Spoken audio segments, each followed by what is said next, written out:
একটু পরেই আপনাদের কাঙ্ক্ষিত ইফতার মাহফিল হবে। সকলে একটু ধৈর্য ধরে অপেক্ষা করবেন।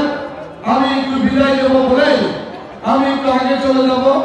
আমাদের সবচেয়ে শ্রদ্ধেয় নেতা, সর্বজন শ্রদ্ধেয় নেতা, আমার অত্যন্ত কাছের বড় ভাই, আমার গুরুজন, যাকে আমি পরম শ্রদ্ধা করি, সেই নেতা বাবু হৃদয় চৌধুরী, যার জীবনে তেমন চাওয়া পাওয়ার কিছু বাকি নেই।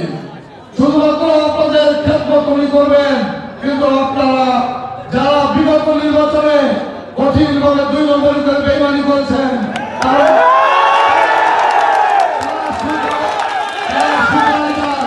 তাদেরকে আহ্বান করি সুদাই যান আপনারা আগামী দিনে হাতকে শক্তিশালী করেন। কারণ আমাদের চেয়ারম্যান মাননীয় প্রধানমন্ত্রী বলেছেন, ব্যক্তির দিকে দল বড়, দলের দিকে দেশ। সেই জন্য আপনারা ব্যক্তির দিকে যে দল, যে দলের প্রতি ঘরের শীষ, তার সাথে বেইমানি করবেন না। আপনাদের সুখ সমৃদ্ধি কামনা করে এবং বাবু হৃদয় চৌধুরীর দীর্ঘ জীবন কামনা করে আজীবন মন্ত্রিত্ব থাকুক, এই আশাবাদ ব্যক্ত করে আমার বক্তব্য শেষ করছি। সবাইকে ধন্যবাদ। আজকে মোহাম্মদপুর এই উচ্চ বিদ্যালয় প্রাঙ্গণে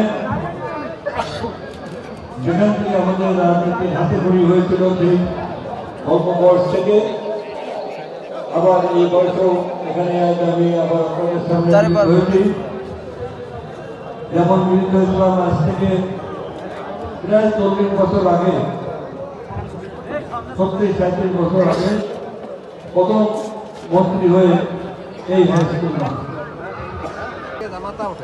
আমরা বলেছিলাম যে প্রত্যেক পরিবারে